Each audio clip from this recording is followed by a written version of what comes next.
Hey, it's Joe Amoia, founder and creator of GPSforlove.com.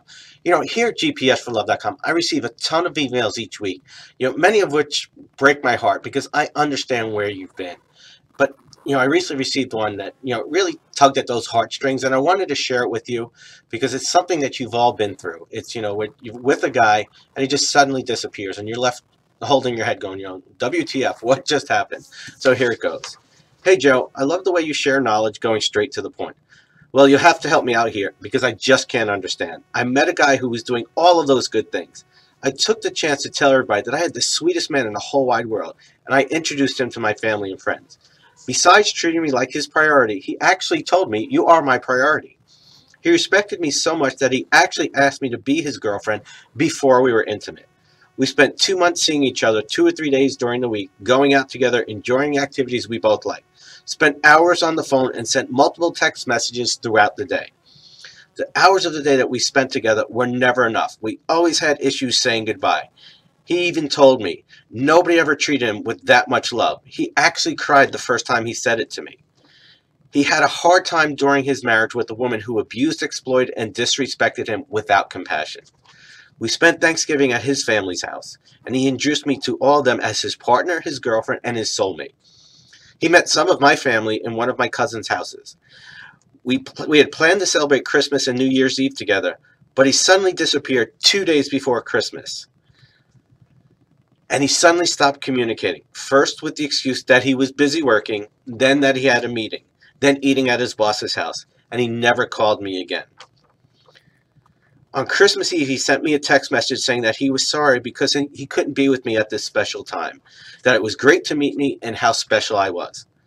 He said I might not believe it, but he loves me, and he didn't want to hurt me. He said, "I don't know what might happen later, but I'm going through a critical moment in my life right now." Joe, I can't understand why he used me and played with my feelings the way he did. The only thing I did was show him appreciation, love, and respect. I put a smile on his face and made him secure, after all the other damaged women left him behind.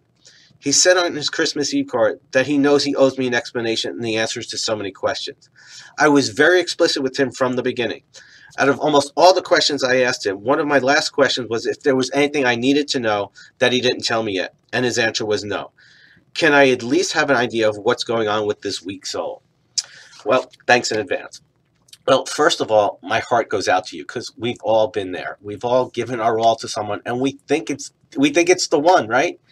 And then what happens? Boom, they disappear, or we see a really ugly side of them. So my heart goes out to you and anybody who's been in this circumstance.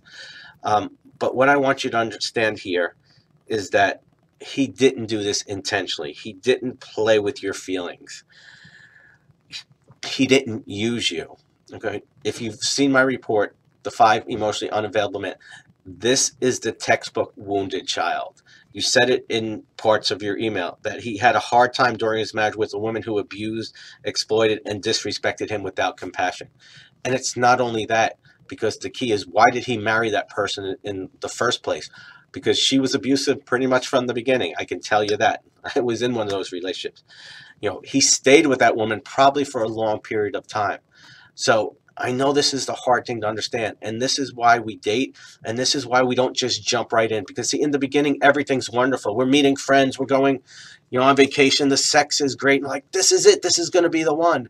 And then, boom, poof! All of a sudden, they disappear. All of a sudden, they start distancing themselves, or they start acting differently, or they start pulling away.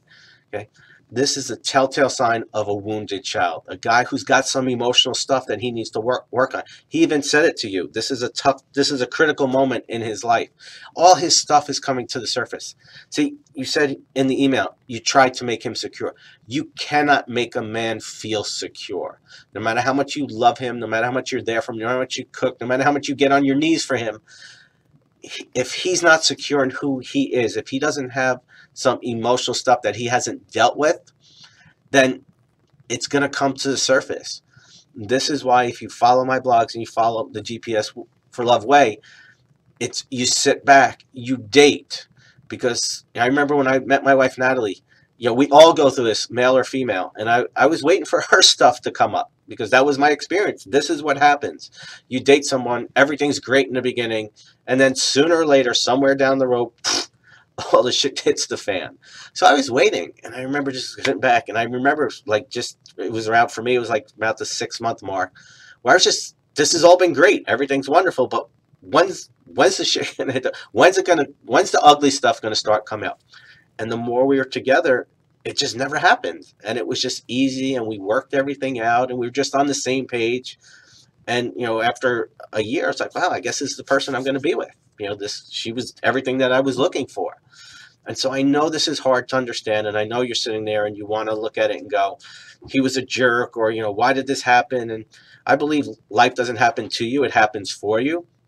And so this guy may have been a gift to show you what is possible. Maybe you've never had this before, but it's also the universe's way of saying, you know what, there's some things that we're missing there, and that ultimately the universe is protecting you, because if you would have married this guy and he had his stuff that he hadn't dealt with, it was going to show up even later, and that would have caused even more problems, even more heartbreak. So I know this is, it may seem the insensitive way of, just cut your losses and move on and try to learn from this. But it's really the truth, is that thank God you only invested a couple of months. Okay. And you had some good times, and you saw that you can get along with someone's family and they can get along with yours. And be grateful for the opportunity that he showed you. He wasn't the man that you needed. And maybe this is part of your learning experiences. Before you jump in, before you say he's the one, and you start calling each other soulmates within 2 months, that you really sit back and go, okay, I've seen this movie before. Everything looks good on paper. Everything sounds great. But let's simply let time play out, and ultimately it will reveal if he's the man you're looking for, or he's a boy that's got some emotionally unresolved stuff.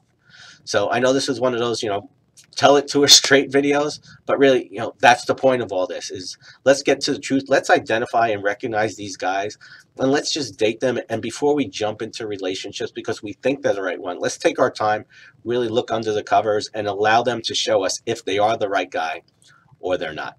So love to hear from you.